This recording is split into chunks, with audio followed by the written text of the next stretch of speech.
Sa mundo ng showbiz kung saan maraming relasyon ang sinusubok ng panahon at intriga, isa sa mga love team na naging tunay na pag-ibig ay sina Ronnie Alonte at Loisa Andalio. Kamakailan lang, kinilig ang netizen sa ilang lumabas na larawan kung saan makikitang sinusubuan ni Ronnie ng kwek-kwek si Loisa, na ngayon ay masayang nagdadalang tao. Simple man ang eksena, pero ramdam ang pagmamahal at pag-aalaga ni Ronnie sa kanyang asawa. Sa larawan, makikita si Loisa na naka-white dress, blooming at halatang masaya. Habang si Ronnie naman ay nakatutok sa pagsubo sa kanya ng paboritong street food. Hindi ito engranding gesture, hindi ito mamahaling regalo, pero minsan, sa maliliit na bagay mas nasusukat ang tunay na pag-ibig. Marami ang napa-comment, ganito dapat ang lalaki, ang sweet talaga ni Ronnie. At iba talaga kapag mahal na mahal mo ang asawa mo. Pero paano nga ba nagsimula ang kanilang love story? Ang simula ng Loini, nagsimula ang lahat sa It's Showtime. Doon unang nakita ng publiko ang natural na closeness ni Ronnie at Loisa. Mula sa simpleng kulitan, hanggang sa mga moment ng selosan at tampuhan, doon nahubog ang kanilang samahan. Lalo pang tumibay ang kanilang tambalan.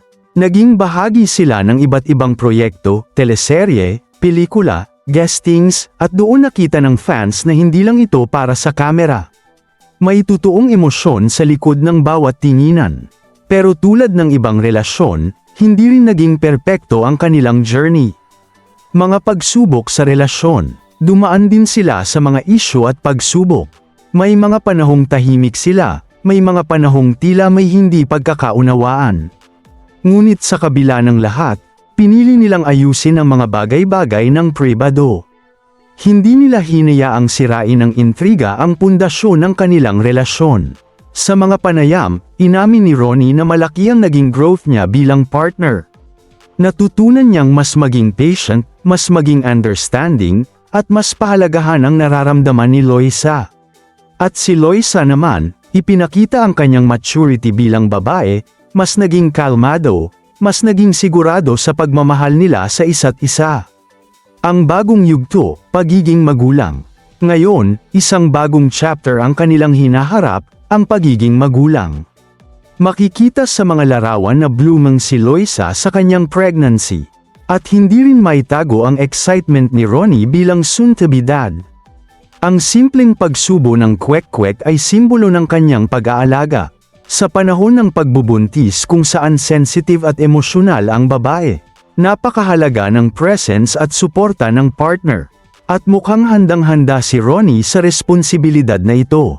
Hindi lamang siya boyfriend, hindi lamang siya asawa, isa siyang magiging ama. Love that grows with time.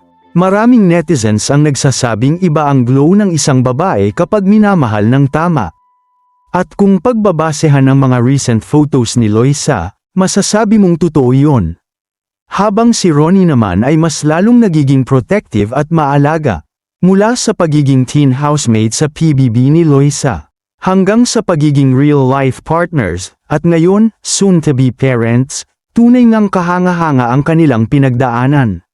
Hindi man perpekto ang kanilang love story, pero ito ay totoo, pinaghirapan, at pinili araw-araw.